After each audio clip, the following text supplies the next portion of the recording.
El espectro beige de Madrid, una lección de poder silencioso. En la alta sociedad de Madrid, la llamaban Elara Hayes, el espectro beige del barrio de Salamanca. Mientras su marido multimillonario, Ricardo Vargas, arrasaba con cada evento social de la capital, ella era la sombra discreta, la figura sobria que lo seguía. Su amante, una llamativa influencer llamada Amalia, veía a Elara como una broma, una reliquia digna de burla en sus brunches exclusivos. Pero olvidaron una cosa: los espectros guardan secretos. Y en la fiesta más importante del año, ante la prensa mundial, estaban a punto de descubrir que Elara no era un espectro. Ella era quien sostenía el martillo y estaba a punto de derribar toda la fachada. Elara Hayes. Vargas era una criatura de tonos beige, no el beige cálido de una playa bañada por el sol en la Costa del Sol, sino el beige estéril y discreto de una sala de espera médica. Su vida, desde fuera, parecía haber sido diseñada en ese único e inolvidable color. Vivía en un ático de piedra caliza de 2.000 metros cuadrados, con vistas al Parque del Retiro, pero lo habitaba como un cangrejo ermitaño ocupa una concha que encontró, no una que construyó. Su uniforme consistía en cardigans de cachemir de Brunello Cucinelli, mocasines sobrios de Tod's y pendientes de perlas, del tipo que usaba su abuela. Su marido, Ricardo Vargas, era todo lo contrario. Era una criatura de cromo, cristal y estruendosos sonidos. Ricardo era un titán de Nuevo Rico, un tiburón del capital privado que había construido un imperio de 14.000 millones de euros. Vargas Capital, aparentemente de la nada. Era ruidoso, carismático y obsesivamente preocupado por su imagen pública. Aparecía en la portada de Forbes España. Era objeto de perfiles aduladores en expansión, y el hombre al que todas las galas en Madrid querían tener como invitado de honor. Se había casado con Elara Hayes 10 años atrás. En aquel entonces, él era solo un joven socio ambicioso en una pequeña firma. Ella era la hija discreta e intelectual de la familia Hayes, de rancio abolengo, tan rancio que había dejado de intentar impresionar a nadie en los años 20. La fortuna Hayes era profunda, silenciosa, y estaba ligada a tierras, arte y fideicomisos inexpugnables. Ricardo vio a Elara como su clave. Ella era su acceso a un mundo que de otro modo nunca lo habría reconocido, y durante 10 años, ella había sido el accesorio perfecto e inofensivo, la esposa beige. Últimamente, sin embargo, el accesorio había sido empañado, o más bien, desplazado. Amalia Sanz era el desplazamiento. Era todo lo que Elara no era, ruidosa, artificial y agresivamente visible. Una influencer de 24 años con 30 millones de seguidores. Amalia era un cartel de neón andante de la crisis de la mediana edad de Ricardo. Usaba Balmain tan ajustado que parecía pintado. Llevaba bolsos Birkin de cocodrilo y rosa neón, y documentaba cada lujoso regalo que Ricardo le hacía. Ricardo ni siquiera disimulaba. De hecho, estaba orgulloso. Veía a Amalia como otra adquisición, un testimonio de su poder. Veía a Elara, con sus lecturas tranquilas y sus inútiles reuniones de la Junta de Caridad, como una pieza de mobiliario antiguo que estaba obligado a mantener. Esa mañana de martes en particular, la tensión en el ático era palpable. La gala anual de la Fundación Vargas se celebraría en 3 días. Era la cima del calendario social de Madrid, celebrada este año en el Salón de Baile del Círculo de Bellas Artes. Era, en la mente de Ricardo, su coronación. «Ellara, por el amor de Dios», bramó, entrando en el rincón del desayuno. Ya vestía un impecable traje de Tom Ford, a medida, oliendo a colonia cara. Ellara tomaba una taza de té, leyendo un grueso libro encuadernado en cuero. Levantó la vista, su expresión plácida. «Buenos días, Ricardo. Acabo de hablar con mi equipo de relaciones públicas», dijo, rasgando un trozo de croissant por la mitad, sus movimientos agitados. «Preguntan por tu vestido para la gala. Por favor, dime que no te pondrás esa cosa gris que usaste para la ópera el mes pasado». «Era carbón», dijo suavemente, y era un clásico de Lanvin. «Era un sudario, Ellara, un sudario. Esto es el Círculo de Bellas Artes. Tenemos al equipo de Vogue España confirmado. Tenemos reporteros de El País. Necesito que parezcas la esposa de un multimillonario, no una bibliotecaria de pueblo. Puedes llamar a la estilista de Amalia. Ella puede conseguirte algo impactante». La mención de su nombre fue una crueldad deliberada y casual. Los dedos de Ellara se tensaron ligeramente en su taza de té. «¿La estilista de Amalia?», repitió. Su voz perfectamente uniforme. «Sí, mírala», gesticuló impacientemente hacia su teléfono, que siempre estaba abierto al feed de Instagram de Amalia. «Ella sabe cómo hacer una entrada. Luce como dinero. Tú te ves cómoda». «Ya veo». Ellara cerró su libro. «Me aseguraré de que mi atuendo sea apropiado para la noche, Ricardo. No tienes de qué preocuparte». «Eso es lo que siempre dices», se mofó, agarrando su maletín. «Y luego apareces pareciendo mi contable. Solo intenta, Ellara. Intenta parecer que estás casada conmigo». Salió por la puerta antes de que ella pudiera replicar. Ellara se sentó en silencio durante 1 minuto completo. El color beige de su cardigan parecía absorber la luz de la habitación. Luego, tomó su propio teléfono. No llamó a una estilista. Llamó a un número que figuraba en sus contactos bajo una sola inicial, M. «Marcus Torres, diga», respondió una voz nítida y profesional. «Marcus», dijo Ellara, su voz bajando, perdiendo su tono plácido y de esposa, y siendo reemplazada por algo frío y afilado como el acero. «Acaba de confirmar al equipo de Vogue. El cronograma se está acelerando. Quiero la auditoría final en mi escritorio antes de las 4 y notifica al periódico. Diles que la fuente está confirmada y la historia tiene luz verde. Es hora de apretar el gatillo». «¿Y la gala?», preguntó Marcus. Una pequeña y peligrosa sonrisa asomó a los labios de Ellara. «Oh, la gala sigue siendo el evento principal. Diles a nuestros amigos de la CNMV que sus invitaciones están en la puerta. Y llama a París. Dile a Valerius. Es la hora». El inicio oficial de las festividades de la gala fue un pequeño almuerzo exclusivo para donantes, celebrado 2 días antes del evento principal. Se llevó a cabo en Baltasar, la icónica brasserie del barrio de las Letras. El restaurante zumbaba con el sonido de las charlas de la vieja guardia y los nuevos acuerdos financieros. Este no era un lugar para la prensa. Era una reunión a puerta cerrada de los 50 filántropos más poderosos de la ciudad, las verdaderas ballenas, cuyos cheques mantenían museos y hospitales en funcionamiento. Ellara llegó sola. Llevaba una falda plisada color cervatillo de loro piana y una blusa de seda color crema. Sus únicas joyas eran su sencilla alianza de oro y los pequeños pendientes de perlas. Su cabello estaba recogido en un moño simple y elegante. Era, como siempre, impecable, discreta y completamente invisible.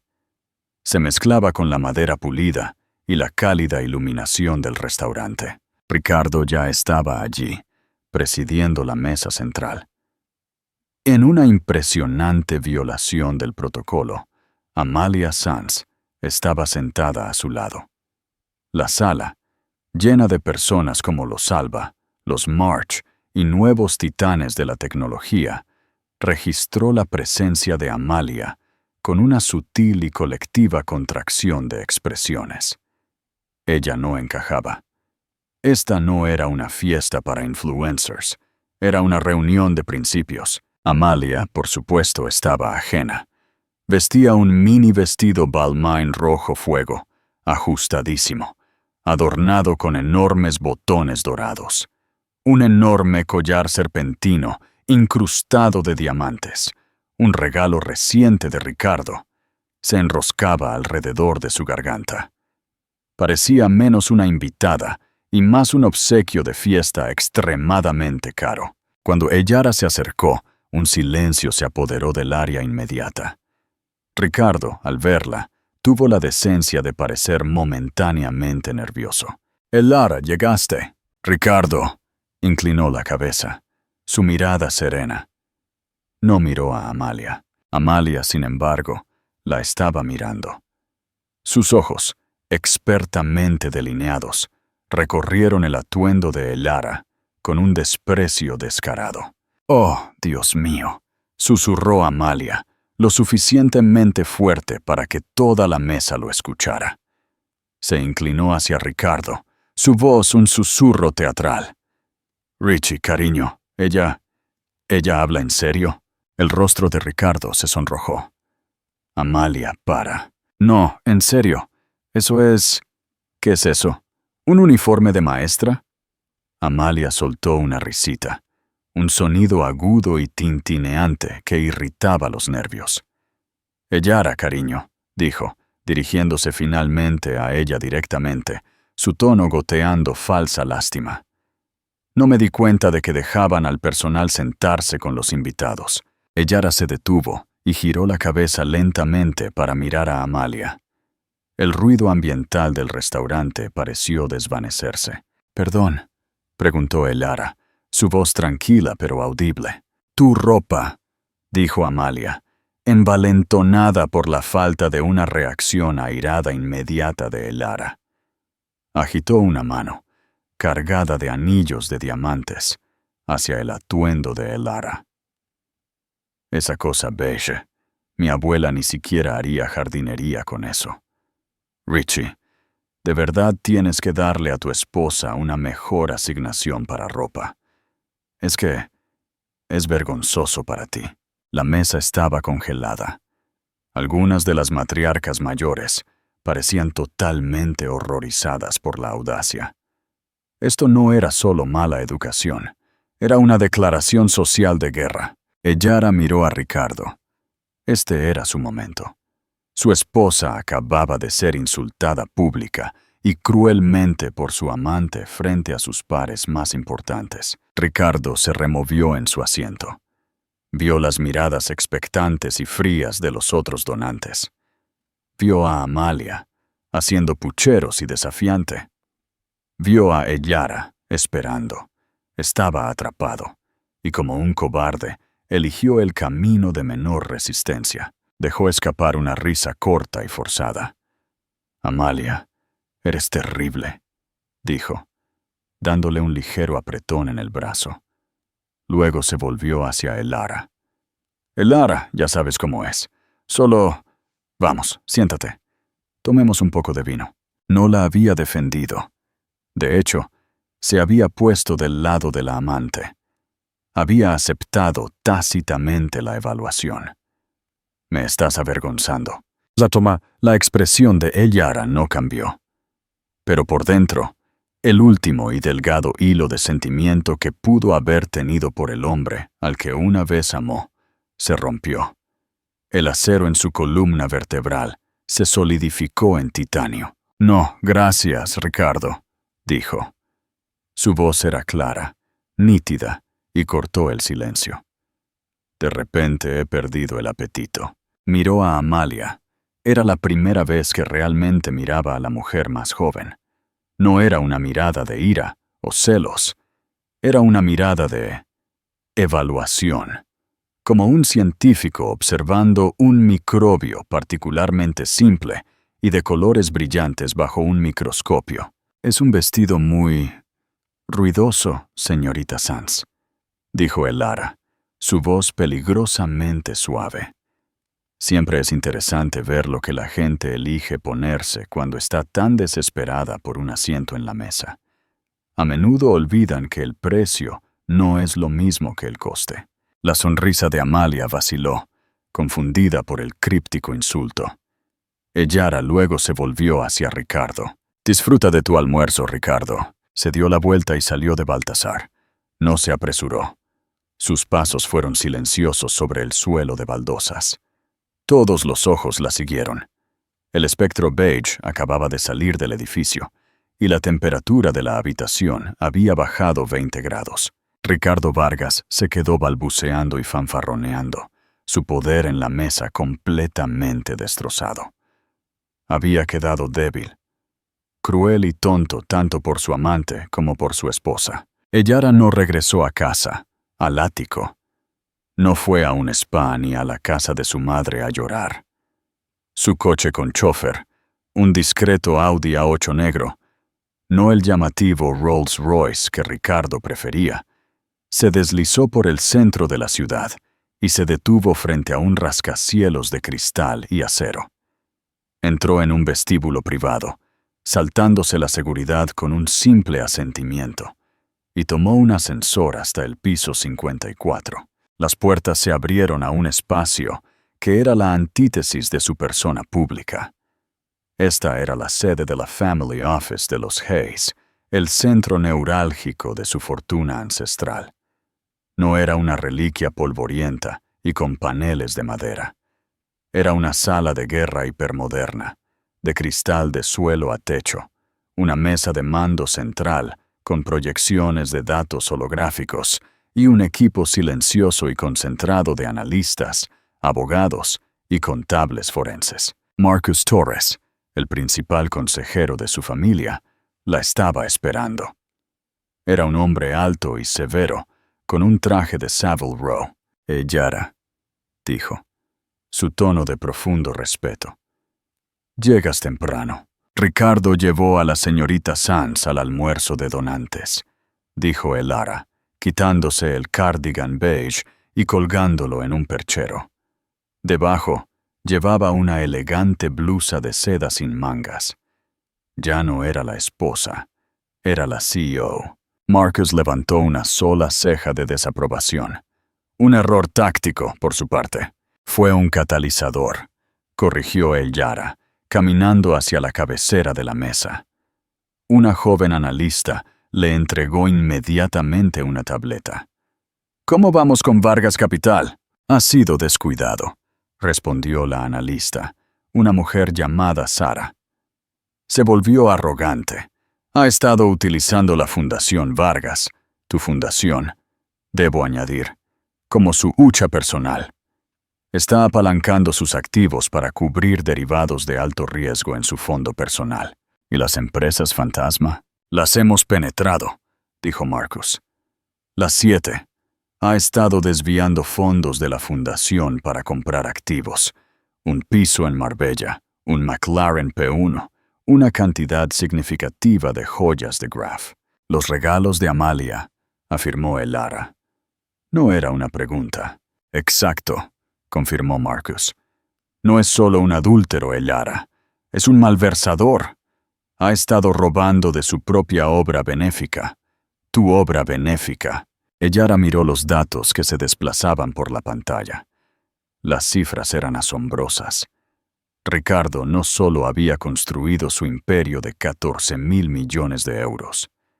Lo había inflado, ilegal e inmoralmente, utilizando los cimientos de la dotación, Hayes, que ella le había entregado en fideicomiso cuando se casaron. Él pensó que su dinero antiguo era tonto y pasivo. Había confundido su paciencia con ignorancia. «Cuando nos casamos», dijo Ellara, su voz distante, «mi padre me advirtió. Dijo que los hombres desesperados por dinero nunca entenderán a las personas que lo tienen. Ricardo no ve esto como una fundación. Lo ve como una caja fuerte y la ha estado robando a ciegas. Es vulnerable, dijo Marcus. En el momento en que esto se haga público, sus líneas de crédito se vaporizarán. Vargas Capital es un castillo de naipes. Su valoración de 14.000 millones de euros se basa en activos que, técnicamente, no posee. Están apalancados contra tu fideicomiso. Bien. La mirada de Elara era dura. La gala es mañana por la noche. El País publica la historia a las 8 p.m.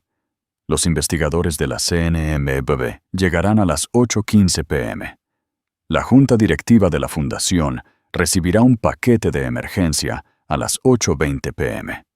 Junto con mi moción para destituir a Ricardo como presidente e instalarme como jefa interina, con efecto inmediato. Es una ejecución, murmuró Sara, la analista, con asombro. Es una corrección, dijo Elara.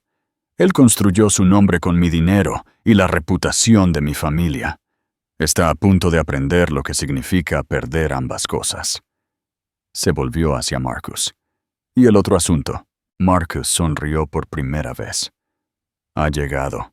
Está en la sala segura. La condujo a una gran bóveda con clima controlado en la parte trasera de la oficina. En el centro de la habitación, sobre un maniquí cubierto de terciopelo, había un vestido. Pero vestido era la palabra incorrecta. Era una pieza de arquitectura. Era una obra maestra. Era la pieza final de Valerius, el enigmático y reclusivo couturier parisino que no había aceptado un nuevo cliente en más de una década. Era una leyenda, diseñando solo para la realeza e iconos generacionales. Conseguir un Valerius era más difícil que obtener una audiencia privada con el Papa. Para la familia Hayes, sin embargo, era un viejo amigo. El vestido estaba hecho de un material que parecía absorber la luz de la habitación. Era un azul zafiro profundo e imposible, como el corazón de un glaciar. La estructura era severa y majestuosa, un corpiño afilado y esculpido que se ensanchaba en una dramática falda que se arrastraba por el suelo. No estaba adornado con lentejuelas o plumas. Su poder residía en su corte, su forma, su pura e innegable presencia. «Y los accesorios», dijo Marcus, señalando un estuche más pequeño. Dentro, sobre una cama de terciopelo negro, estaba el collar Hayes. Era un río de diamantes heredados, blancos como el hielo, que culminaba en la legendaria estrella Hayes, un diamante azul impecable de 100 quilates.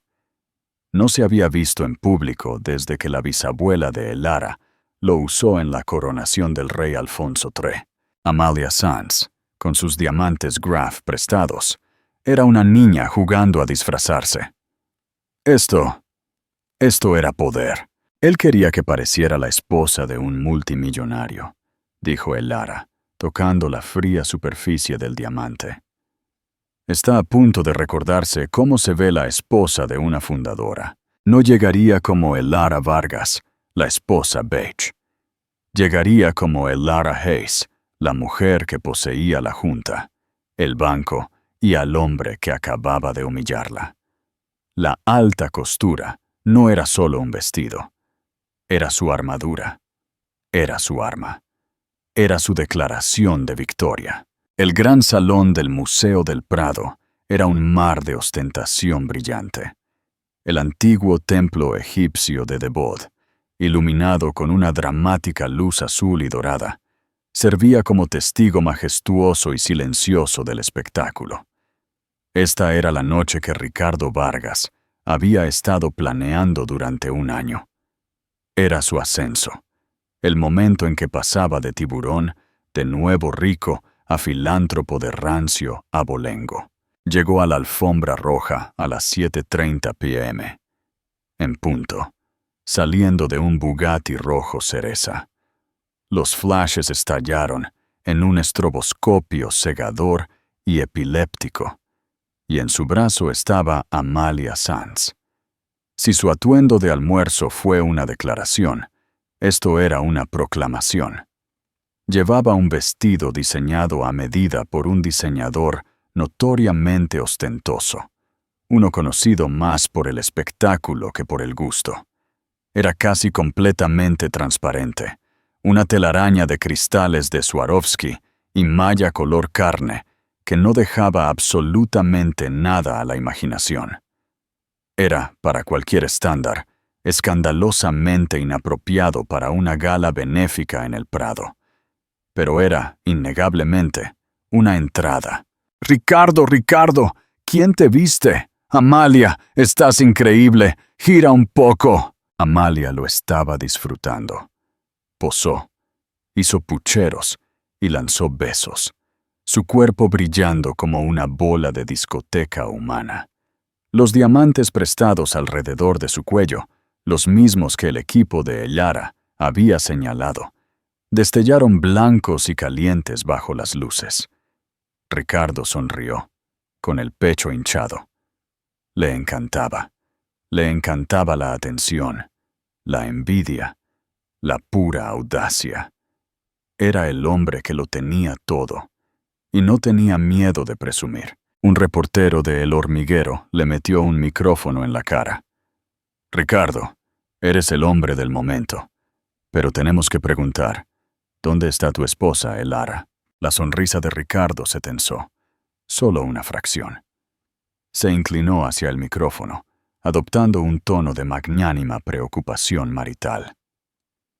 «Elara, desafortunadamente, no se siente del todo bien esta noche. Envía sus disculpas. Ella prefiere... Bueno, ya conocéis a Elara.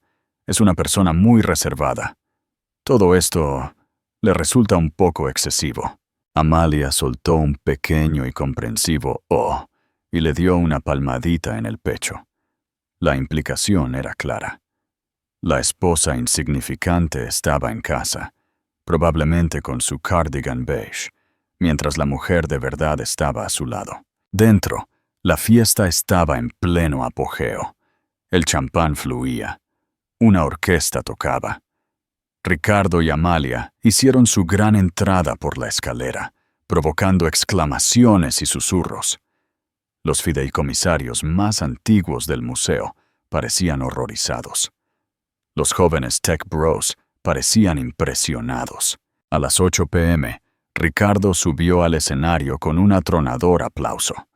El foco de luz lo iluminó. «¡Gracias! ¡Gracias!», bramó. «Bienvenidos todos ustedes a mi visión. La Fundación Vargas es más que un nombre. Es una promesa de que nosotros, los nuevos líderes del mundo, daremos forma al futuro». Cuando fundó Vargas Capital, comenzó su discurso, un largo monólogo autocomplaciente sobre su brillantez, su previsión y su generosidad. Amalia lo observaba desde la mesa principal, su rostro una máscara de pura adoración, filmándolo para su historia de Instagram. A las 8:01 p.m., en todas las redacciones de la ciudad, un embargo se levantó. La portada del País se publicó: El imperio de Vargas, el multimillonario Ricardo Vargas, acusado de masiva malversación de fondos de su propia fundación. A las 8:05 p.m., mientras Ricardo pontificaba sobre la responsabilidad fiscal, los teléfonos personales de cada CEO, inversor y miembro de la junta en esa sala comenzaron a zumbar, vibrar y sonar. Uno por uno, los rostros comenzaron a caer. La gente levantó la vista de sus pantallas, con los ojos muy abiertos por la conmoción, y miró al hombre en el escenario. Ricardo, cegado por el foco, no se dio cuenta, y por eso me enorgullece prometer otros 100 millones de euros esta noche. Los aplausos fueron dispersos, aterrorizados. La gente susurraba, se apiñaba, se mostraban los teléfonos entre sí. La orquesta, sintiendo el cambio en la sala, comenzó a tocar con inquietud. Ricardo frunció el ceño, confundido por la repentina frialdad de la recepción. «Gracias», dijo, bajando del escenario, su confianza vacilante. «Ricardo», le susurró su agente de relaciones públicas, una mujer pálida de pánico, corriendo hacia él. «Ricardo, tienes que ver esto. El país». «Ellos». «¿Qué? ¿Qué pasa?», espetó. Pero antes de que ella pudiera responder, comenzó una nueva conmoción. Comenzó en la entrada del museo. Un sonido de la alfombra roja exterior. El sonido de gritos. No los gritos emocionados de una celebridad, sino los gritos frenéticos y hambrientos de una manada de prensa que ha olido sangre. Los paparazzi que se habían estado yendo repentinamente volvieron a las barricadas. «¿Qué está pasando?», exigió Amalia, molesta porque la atención ya no estaba en ella. Llegó Penélope Cruz. Las enormes puertas del gran salón, que se habían cerrado después de que los invitados se sentaran, se abrieron. Y en el umbral, enmarcada por la luz del salón, estaba Elara. Silencio. No fue un silencio gradual. Fue un vacío de sonido repentino y violento, como si todo el aire hubiera sido aspirado del templo de Devot. La música de la orquesta murió con un chirrido discordante de violines. Ricardo Vargas, que había estado mirando las manos temblorosas de su publicista, levantó la vista y se congeló. Su piel pasó de enrojecida a cenicienta en menos de un segundo. La copa de champán en su mano, que acababa de coger, no se resbaló. Se hizo añicos. El sonido del cristal al golpear el suelo de mármol fue como un disparo en la sala silenciosa. No era Elara. Era una visión. Era una reina. La mujer en el umbral no era el espectro beige.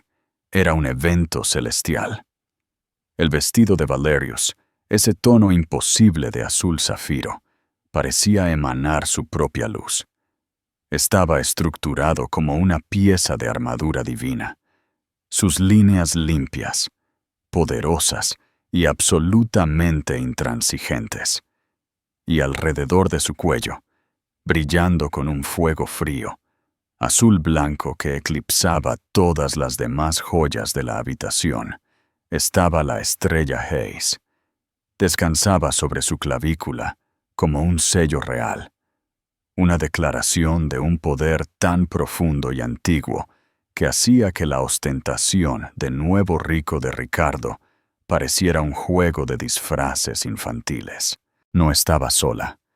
Flanqueándola no había un séquito adulador, sino dos hombres de aspecto severo, con trajes oscuros e impecablemente cortados.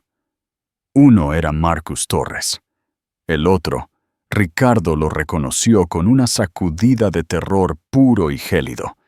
Era Antonio Salas, el fiscal federal más temido de la Audiencia Nacional. Y detrás de ellos, las cámaras brillaban. Pero estos no eran los paparazzi de El Hormiguero. Estos eran la prensa de verdad. El País, El Mundo, Bloomberg, y liderándolos, un equipo de Vogue. Pero no para las páginas de Sociedad. Esta era su división de noticias, liderada por una formidable editora que parecía lista para documentar una ejecución pública. Elara Hayes dio un paso dentro de la sala. Ricardo no podía respirar. Estaba congelado. Esto no era solo un nuevo look. Esto no era un vestido de venganza. Esto era un golpe de estado. La mujer que había desestimado como una bibliotecaria, como un sudario beige, llevaba un vestido que probablemente costaba más que su Bugatti, y un collar que era, literalmente, incalculable. Pero más que eso, llevaba una expresión de absoluto control ártico. Amalia, a su lado, fue la primera en hablar. Su voz un chillido agudo y confundido. ¿Qué es eso? ¿Qué lleva puesto? ¿Quién es esa? Genuinamente, por un segundo, no la reconoció. Elara comenzó a caminar. Sus pasos eran silenciosos, pero resonaban en la cavernosa sala. No miró a Ricardo. No miró a Amalia. Su mirada estaba fija en el director del museo y en el anciano y poderoso presidente de la Junta, que estaban sentados en la mesa principal, sus rostros máscaras de asombrosa comprensión. ¡Señor Vargas! El grito vino del reportero de El País, que se había abierto paso en la sala. Las cámaras estaban grabando, los flashes estallando. Señor Vargas, ¿puede comentar sobre la presentación de la CNMV que alega que ha malversado más de 90 millones de euros de la dotación de la fundación? La sangre de Ricardo se volvió hielo. ¿CNMV? ¿Malversado? ¡Señor Vargas!, gritó otro reportero. ¿Es cierto que su línea de crédito principal en Banco Santander acaba de ser congelada? ¿Vargas Capital es insolvente? Ricardo retrocedió, como si hubiera sido golpeado físicamente. Miró a Ellara. Ella estaba a mitad de la sala ahora, moviéndose con la gracia sin prisas de una pantera. «Ellara», sofocó. «Ellara, ¿qué es esto? ¿Qué has hecho?» Finalmente se detuvo. Giró la cabeza y lo miró. Por primera vez en toda la noche, miró directamente a su marido. No había ira en sus ojos. No había dolor.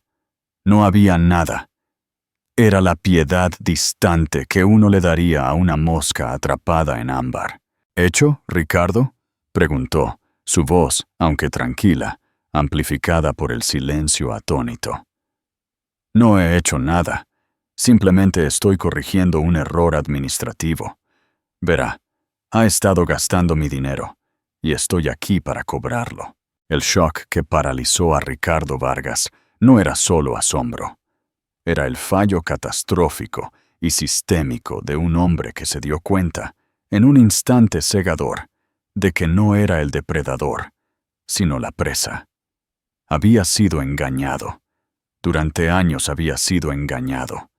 Toda su vida, su valoración de 14.000 millones de euros, su reputación, su lugar en esta misma sala. Todo era una actuación. Y la mujer que pensó que era la jefa de escena era, de hecho, la dueña del teatro, la obra y las luces. Y acababa de desenchufar todo. «Ellara, no, no puedes», balbuceó, su mente acelerada, tratando de encontrar un movimiento, un ángulo. «La Junta, nuestros activos, están bloqueados. Son míos». «¿Eran tuyos, Ricardo?», dijo Marcus Torres, dando un paso adelante. Entregó una única carpeta encuadernada en cuero.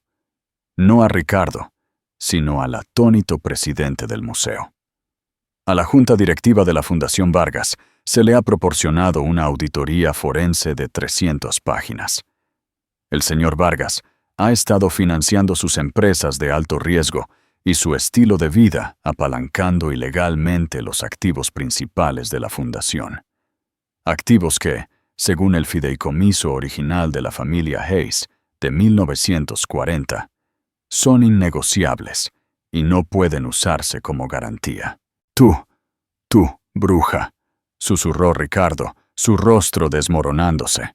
«Me tendiste una trampa». «Tú mismo te la tendiste, Ricardo», dijo Ellara, con frialdad. Ahora había llegado a la mesa principal. «Simplemente te descuidaste. Asumiste que yo era demasiado estúpida, o demasiado plácida, o demasiado beige para darme cuenta». Luego, dirigió su atención, y la de toda la sala, a la mujer que aún se aferraba al brazo de Ricardo. Amalia estaba temblando.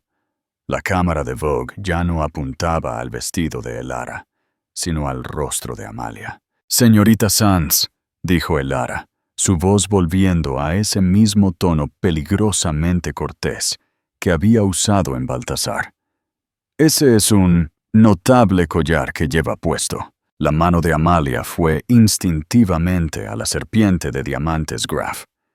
Fue un regalo», balbuceó. «Sí, lo fue. dijo Elara.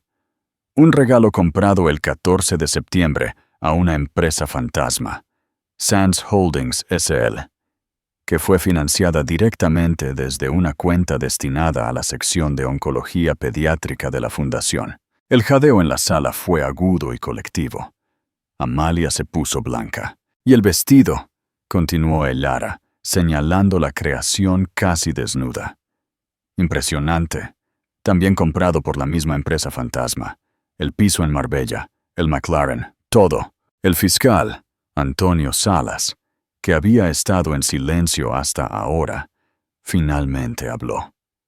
«Señorita Sands», dijo, su voz resonando con autoridad, «está en posesión de bienes robados, bienes obtenidos con fondos blanqueados y malversados. Se le pedirá que nos acompañe para responder a algunas preguntas». Dos agentes uniformados de la Policía Nacional, que habían entrado en silencio detrás de la prensa, comenzaron a moverse hacia ella. Amalia chilló. Era un sonido agudo y aterrorizado, como el de un conejo atrapado en una trampa. «No, Richie. Giles, que no es verdad. Richie». Agarró el brazo de Ricardo, pero él era una estatua. Estaba roto. Ni siquiera la miró. Miraba la salida, su imperio, su vida, disolviéndose en el destello de 1000 cámaras. «¡Quítate! ¡Quítate de encima!», rugió finalmente, apartándola. Se volvió hacia Elara, su rostro una máscara de furia púrpura. «¿Tú hiciste esto? ¡Tú!». Se abalanzó sobre ella. Nunca llegó. Los dos hombres de traje oscuro que habían flanqueado a Elara, no abogados, sino su equipo de seguridad privada de la oficina de Hayes, se movieron con una velocidad fluida. Interceptaron a Ricardo antes de que estuviera a menos de 1,5 metros de ella, sometiéndolo y sujetándole los brazos a la espalda con un movimiento brutal y eficiente. «Ricardo Vargas», dijo Antonio Salas, «está detenido bajo sospecha de fraude electrónico, fraude postal y malversación de fondos». Las cámaras se volvieron locas. Los flashes eran un muro sólido de luz blanca. Ricardo Vargas, el rey multimillonario de Madrid, estaba siendo retenido, luchando y patético, con su propio esmoquín en su propia gala. Amalia Sands estaba sollozando, su maquillaje corriendo en ríos negros por su rostro. «No lo sabía», gimió mientras los agentes la tomaban del brazo. «No lo sabía. Él simplemente me los dio». Su vestido, que estaba destinado a ser el pináculo del sexo y el poder, ahora solo parecía barato y trágico.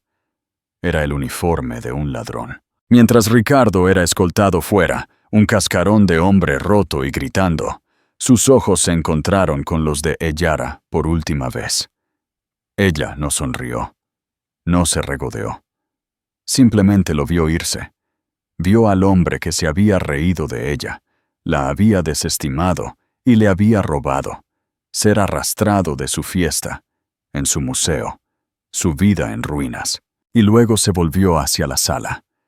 El silencio que siguió a la partida de Ricardo y Amalia no fue solo una ausencia de sonido, era un peso físico. Era el sonido de un imperio de 1,000 millones de euros, de una jerarquía social, de 2 vidas humanas implosionando en tiempo real. Los 400 invitados restantes, los brokers de poder de las finanzas, los medios, el arte y la política, estaban congelados. Algunos miraban las grandes puertas por las que la Amalia que gritaba y sollozaba, y el Ricardo aturdido y rugiente, habían sido arrastrados. Otros miraban a Elara. Los teléfonos que habían estado zumbando con la alerta de El País ahora estaban aferrados en manos con los nudillos blancos. Los jóvenes titanes de la tecnología que habían adorado el espíritu agresivo e innovador de Ricardo parecían pálidos. Si la valoración de 14,000 millones de euros de Ricardo Vargas podía evaporarse en 10 minutos, ¿Qué decía eso de la suya propia? Los inversores que tenían participaciones en Vargas Capital susurraban frenéticamente a sus esposas, sus rostros cenicientos. Y luego estaban las matriarcas, las grandes damas de la vieja guardia de Salamanca, mujeres con apellidos como Alba, March y Botín, que se habían visto obligadas a tolerar a Ricardo durante una década. Ellas no susurraban, observaban a Elara con una mirada de profunda, fría y terrible satisfacción. Estaban sonriendo. Elara Hayes se erguía en el centro de la sala, un pilar de zafiro y diamantes. Estaba, en todos los sentidos de la palabra, en completo control. No se apresuró al podio. No parecía nerviosa. Se giró, sus movimientos tan deliberados y sin prisas como los de una reina en su propia corte, y comenzó a caminar hacia el escenario. El único sonido en el templo de Devot era el casi silencioso tac-tac-tac de sus tacones de satén, hechos a medida sobre el suelo de mármol. Al llegar a la pequeña escalera al estrado, hizo una pausa. Allí, brillando en el suelo, estaban los relucientes fragmentos de la copa de champán que Ricardo había roto. Miró el cristal roto durante un segundo largo. Luego, con la gracia de una bailarina, levantó el dobladillo de su vestido Valerius lo suficiente como para pasar por encima del desorden, no a través de él. Ascendió al escenario. La metáfora no se perdió para nadie. Tomó el micrófono del podio donde Ricardo, minutos antes, había pronunciado su discurso triunfante y fraudulento. Lo sostuvo, no con un agarre nervioso, sino con una confianza ligera y fácil. «Mis disculpas», dijo. Su voz era amplificada, clara como una campana y completamente tranquila. No tembló. No se quebró. Era la voz de una CEO dirigiéndose a una reunión de la Junta. «Mis disculpas por ese desagradable incidente. Parece que esta noche tuvimos una importante brecha, no de seguridad, sino de ética y de confianza. Un hombre en una mesa delantera, un gestor de fondos de cobertura llamado Guillermo Sánchez, que era un importante inversor en Vargas Capital, se levantó abruptamente, su silla raspando ruidosamente. «Elara, señorita Hayes, ¿qué demonios está pasando? ¿Qué significa esto para Vargas Capital? Tenemos participaciones. Mi fondo tiene 1.000 millones de euros con él». La sala se tensó. Esta era la verdadera pregunta. El drama social era teatro. Esto era dinero. Elara le dirigió su mirada tranquila y ártica. No pareció sorprendida por la pregunta. La había anticipado. «Señor Sánchez», dijo, dirigiéndose directamente a él. «Gracias por su pregunta. Vargas Capital, como entidad, era, me temo, una ficción. Era un castillo de naipes construido sobre un único activo robado. La dotación principal del fideicomiso familiar Hayes, que yo, como su única fideicomisaria, puse al cuidado de la Fundación Vargas». Dejó que eso calara. La sangre se drenó del rostro de Guillermo Sánchez. «El señor Vargas», continuó, «utilizó ese capital, ilegalmente, para apalancar sus fondos personales, creando una valoración que era pura fantasía. No era un multimillonario, señor Sánchez. Era simplemente un hombre con una línea de crédito muy, muy grande y muy ilegal. Mi crédito. A partir de las 8:15 p.m., anunció Elara. Un administrador judicial ha tomado el control de las oficinas de Vargas Capital. Una orden judicial federal ha congelado todas las cuentas vinculadas al nombre del señor Vargas. Me temo, señor Sánchez, que Vargas Capital ya no existe». Un jadeo colectivo y horrorizado vació la sala. No fue solo un arresto, fue una aniquilación. fue la ejecución pública de toda una empresa. Guillermo Sánchez se desplomó en su asiento, como si le hubieran cortado las piernas. Ellara se volvió hacia la sala en general, su voz suavizándose solo una fracción, adoptando el tono de una líder que tranquiliza a su gente después de un golpe. La Fundación Vargas es, por lo tanto, también una entidad comprometida, dijo. Pero el trabajo que hacemos, el trabajo que siempre he pretendido, no lo será. Con efecto, a partir de este momento, la Fundación será objeto de una reestructuración completa. Volverá a su carta original, bajo su nombre original, la dotación familiar Hayes para las artes y las ciencias. Miró al director del museo, el señor Hoven, que estaba de pie junto a su mesa, con aspecto de poder sufrir un ataque al corazón. «Señor Hoven», dijo, una pequeña sonrisa tranquilizadora asomando a sus labios. «Tenga la seguridad de que la promesa de 50 millones de euros que el señor Vargas hizo esta noche está segura». Hoven dejó escapar un suspiro de alivio masivo y audible. «De hecho», continuó Ellara, «ahora que las cuentas de la Fundación ya no están comprometidas por las desafortunadas elecciones de estilo de vida del señor Vargas, me complace anunciar que duplicaremos esa promesa a 100 millones de euros, con efecto inmediato». Esta vez el sonido fue un rugido. Estaba atónito. Estaba agradecido. Era reverente. Era el sonido de 400 de las personas más poderosas del mundo dándose cuenta de que no estaban en un barco que se hundía, sino que el capitán que pensaban que estaba al mando había sido un pirata, y la tranquila y bella esposa que todos habían ignorado era, de hecho, la almirante de toda la flota. Los aplausos fueron atronadores, una ola de alivio puro y sin adulterar. Ellara esperó a que cesaran. Su expresión era de comando educado y sereno. «Mi familia», dijo, su voz bajando a un registro más personal y poderoso, «ha apoyado silenciosamente esta ciudad, este museo y las artes durante más de un siglo. Siempre hemos preferido hacerlo sin fanfarria. Creíamos que la verdadera filantropía era anónima, que el trabajo era más importante que el nombre adjunto a él. Esta noche, la fanfarria se hizo necesaria». Miró directamente a la lente de la cámara de Vogue, que seguía grabando, capturando la historia de sociedad más increíble de la década. «Durante 10 años, permití que el nombre de mi familia fuera oscurecido por otro. Hice esto en nombre de la asociación. Pero la asociación requiere confianza. Y la confianza, como una dotación, es un principio sagrado. Una vez que la rompes, el interés se pierde y el capital se pierde». El señor Vargas confundió la discreción con el desinterés. Confundió la tradición con la debilidad.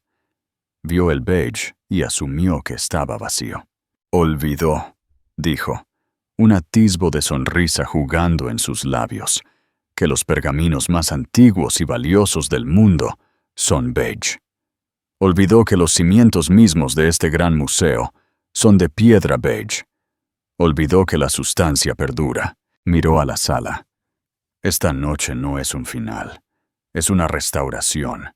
La dotación Hayes ha vuelto. La integridad no es una sugerencia tranquila. Es un requisito. La sustancia siempre, siempre superará al espectáculo». Hizo una pausa, y sus ojos, por solo un microsegundo, se dirigieron hacia la puerta por donde Amalia había sido arrastrada. «Y la verdadera clase nunca está a la venta. Se gana, y como han visto esta noche, se defiende». Colocó el micrófono de nuevo en el podio. «Ahora», dijo, su voz volviendo a la de una anfitriona amable, «creo que nos prometieron postre. La orquesta, por favor, reanude. El bar está abierto. Disfruten el resto de su velada». Por un momento, la sala estuvo en silencio. Luego, el director de orquesta, Con un aspecto totalmente desconcertado, pero obedeciendo la orden, tomó su batuta. Vacilante, una pieza de Vivaldi comenzó a sonar, llenando el vacío, lenta, y luego de repente, la sala volvió a la vida. Pero era una sala diferente. Los camareros, que se habían estado escondiendo entre bastidores, salieron corriendo con postres decadentes. El murmullo de la conversación comenzó, eléctrico y en voz baja. La fiesta se había fracturado. La multitud de nuevos ricos, la multitud de Ricardo, estaba acurrucada cerca de las salidas, con sus teléfonos, sus rostros enfermos. El poder real, sin embargo, gravitó hacia Elara. Un círculo de mujeres, las matriarcas de acero de la ciudad, se acercó a ella mientras bajaba del escenario. Beatriz Astor Lennox, una mujer de 80 años que gobernaba las juntas benéficas de la ciudad, tomó las manos de Elara. «Elara, querida», dijo Beatriz, su voz como hielo seco. «Has hecho lo que todos deseábamos poder hacer. Has tirado la basura. Y lo hiciste sin derramar una sola gota sobre la alfombra. Tu abuela habría estado. Simplemente le habría encantado». «Estábamos tan preocupados por ti, cariño», murmuró otra, Anna Botín Vanderbilt, esa criatura que trajo a Baltasar, con un vestido rojo, antes de las 5 de la mañana. ¡Ay! Fue una abominación. Estamos tan complacidas de tenerte de vuelta». No solo la felicitaron, la recibieron. Estaban cerrando filas. El espectro beige se había ido. En su lugar estaba Elara Hayes, la nueva e indiscutible reina de su círculo, la que finalmente, y públicamente, había puesto a los vulgares usurpadores en su lugar. Mientras Elara aceptaba con gracia su lealtad, Marcus Torres y su analista, Sara, se movían silenciosamente por la sala. No estaban de fiesta. Estaban distribuyendo pequeñas tarjetas en relieve a los atónitos, y ahora profundamente aliviados, miembros de la junta de la fundación. Las tarjetas decían: «Reunión de emergencia, 8 a.m., Torre Hayes, piso 54. La limpieza ya estaba en marcha. Finalmente, la formidable editora de Vogue España, una mujer cuyo bob severo y gafas oscuras eran una marca registrada global, se abrió paso entre la multitud. No se aduló. Se acercó a Elara como a una igual. Elara. Su voz era nítida. Eso fue un momento del que se hablará durante una generación. Por supuesto, estamos desechando la pieza de mejor vestida de la gala. Esta es la portada de noticias. «Isabela», respondió Elara, inclinando la cabeza. «Me alegro de que estuvieras aquí para verlo. Es importante que la verdad esté bien documentada». «El vestido», dijo Isabela, sus ojos evaluando clínicamente el vestido de zafiro. «Es un Valerius. No ha hecho un vestido en una década». «¿Cómo?» «Valerius es mi padrino», dijo Elara simplemente. «Lo diseñó para mi 30º cumpleaños, hace 10 años. Lo envió con una nota que decía: «Sabrás cuándo es el momento de usarlo». Esta mañana», dijo Elara, «lo supe». Las cejas de Isabela se alzaron por encima de sus gafas. Esto no era un vestido de venganza de última hora. Esto era una década de paciencia. Esto era un juego largo, frío y calculado. «Y la estrella Hayes», afirmó Isabela, «no se ha visto desde la coronación del rey Alfonso XIII». «Me pareció apropiado», dijo Elara, tocando el enorme diamante azul. «Una noche de cierto tipo de coronación, ¿no crees? Una restauración del orden correcto de las cosas». Isabela asintió, una pequeña sonrisa afilada en su rostro. Lo entendió completamente. «¿Y la exhibición de la señorita Sanz? Algunas personas usan ropa para llamar la atención», dijo Elara, su voz desprovista de malicia. una simple declaración de hechos. Algunas personas usan ropa para imponerla, y algunas personas, como la señorita Sands, simplemente llevan su precio. Es una lástima que no se diera cuenta de que el suyo fue pagado robando a un fondo para niños con cáncer. Se convierte en un accesorio muy hortera y muy temporal. Con eso, Elara le dio a Isabela un educado asentimiento. Había hecho lo que vino a hacer. No se quedó a disfrutar de los elogios. No se demoró para más champán. La sala era suya. La ciudad era suya. Había hecho su declaración. Para desconcierto de los invitados, menos de 30 minutos después de que Ricardo fuera arrestado, Elara Hayes entregó su vaso de agua vacío a un camarero, dio un último y amable asentimiento al señor Hoven y se fue. Caminó sola, de vuelta por el centro de la sala. Su vestido de zafiro abriendo las multitudes como el mar rojo. Las cámaras que habían sido guardadas se apresuraron a capturar su salida. Ella no las miró. Salió del gran salón, bajo el arco, y salió a la fresca noche de Madrid. Su discreto Audi A8 negro la esperaba. No el Bugatti, no el Rolls. Se deslizó en el asiento trasero. Marcus Torres la esperaba en el asiento del pasajero. «Bien hecho, Elara», dijo. Elara apoyó la cabeza en el cuero. La estrella Hayes estaba fría contra su piel. «¿La reunión de las 8 a.m. está confirmada?», preguntó. «Todos estarán allí», respondió Marcus. «Bien». El coche se alejó silenciosamente de la acera, dejando atrás el pandemonio del Prado, las luces intermitentes y las ruinas de la vida de Ricardo Vargas. «Tráeme un café, ¿quieres, Marcus? Va a ser una noche muy larga. Tenemos una dotación que reconstruir».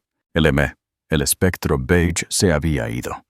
La reina estaba en el trono, y el trabajo ya había comenzado. Las consecuencias fueron inmediatas y totales. A las 9:45 a.m. de la mañana siguiente, Elara Hayes era el tema número 1 en tendencias del mundo. La historia del país había sido corroborada por los arrestos públicos. Vargas Capital, construido sobre una base de mentiras y crédito apalancado, colapsó. Fue excluido de la bolsa al mediodía. Ricardo Vargas, enfrentando cargos federales, era un multimillonario solo en papel. En realidad, estaba en bancarrota. Los 14.000 millones de euros habían sido un espejismo. Amalia Sands fue liberada después de ser interrogada, pero su carrera había terminado. Las marcas que la habían patrocinado la abandonaron en horas. Su Instagram era un páramo tóxico de emojis de serpientes y comentarios que la acusaban de robar a niños enfermos. Se vio obligada a entregar el vestido, el collar, el coche y el piso. Los regalos eran todas pruebas. Fue vista por última vez en Barajas, volando en turista, de regreso a su pequeña ciudad natal, una paria. El vestido por el que se burlaban de ella, el hortera, robado, transparente, era ahora su legado. ¿Y Elara? Elara Hayes estaba en la portada de Forbes, no en la lista de esposas multimillonarias, sino en la portada principal. Elara Hayes, la mano silenciosa que construyó y quemó un imperio. Los cardigans beige y los mocasines sensatos habían desaparecido en su mayor parte. Habían sido su camuflaje, su capa de invisibilidad, mientras reunía sus datos y esperaba el momento perfecto para atacar. Mientras Ricardo y Amalia veían a una esposa insignificante e irrelevante, ella había sido una general en una sala de guerra, moviendo con calma sus piezas. 6 meses después, el ático, que, por supuesto, siempre había estado en el fideicomiso familiar Hayes, había sido redecorado. El cromo estéril y frío que Ricardo había amado se había ido, reemplazado por arte cálido e incalculable y muebles cómodos y elegantes. Ellara estaba en su nueva oficina en casa, una habitación vasta y llena de luz con vistas al parque. Ya no era solo la jefa de la dotación. Había tomado su lugar legítimo como CEO de Hayes Consolidated, la firma familiar multigeneracional que había sido preparada para dirigir desde la infancia. Marcus Torres entró, colocando una pequeña pila de archivos en su escritorio antiguo. Ella llevaba un elegante vestido azul marino de Victoria Beckham. Levantó la vista y sonrió. «Marcus, buenas noticias, espero. La Fiscalía ofrece a Ricardo un acuerdo con la justicia», dijo. 25 años, reducidos a 10 por buena conducta, si coopera plenamente en la recuperación de los activos en el extranjero. «Lo aceptará», dijo Ellara, sin levantar la vista del informe que estaba firmando. «Es un cobarde, le aterroriza un juicio». «Y la señorita Sands», accedió a testificar contra él a cambio de inmunidad. «Un movimiento inteligente. Está escribiendo unas memorias reveladoras. Brillo y traición, creo». Ellara rió. Una risa real y genuina. Bien por ella. Al menos finalmente encontró una manera de ganar su propio dinero. Marcus le entregó el último archivo. Y esto, el decreto de divorcio. Finalizado esta mañana. Eres oficialmente Ellara Hayes de nuevo en todos los aspectos. Ellara tomó la pluma. Miró el papel que la separaba oficialmente del hombre que tan mal la había subestimado. Pensó en el almuerzo en Baltasar, la risa barata, el cruel desprecio por su ropa beige. Firmó su nombre, Ellara M. Hayes, con un trazo firme y decisivo. Cerró la carpeta y la hizo a un lado. «Gracias, Marcus», dijo, su voz brillante. «Ahora, pasemos a las nuevas adquisiciones. Estoy pensando en mover la firma a la biotecnología. Acabo de leer un artículo muy interesante». Había terminado de mirar hacia atrás. El espectro se había ido. La reina estaba en el trono, y el futuro era suyo para construir. «Es tu turno de reflexionar». La historia de Ellara Hayes no trata solo de un vestido de venganza. Trata del poder letal de ser subestimado. Ricardo y Amalia se rieron de su ropa porque era la única parte de ella que podían ver. Nunca se molestaron en mirar más profundamente. Confundieron su silencio con debilidad, su paciencia con estupidez y su amabilidad con un cheque en blanco. Olvidaron que la persona más peligrosa en la sala suele ser la que no necesita gritar. Ellara jugó a largo plazo. Llevó su cardigan beige como armadura, escondiendo a la reina debajo hasta el momento perfecto para dar el jaque mate. ¿Qué te pareció el movimiento de poder definitivo de Ellara? ¿Alguna vez has visto a alguien tan completamente subestimado? Cuéntanos en los comentarios. Si te encantan las historias de justicia, poder y venganza bien merecida, por favor, dale me gusta a esta historia. Compártela con alguien que necesite verla y asegúrate de suscribirte y activar la campanita para no perderte la próxima historia que tenemos preparada. Gracias por leer.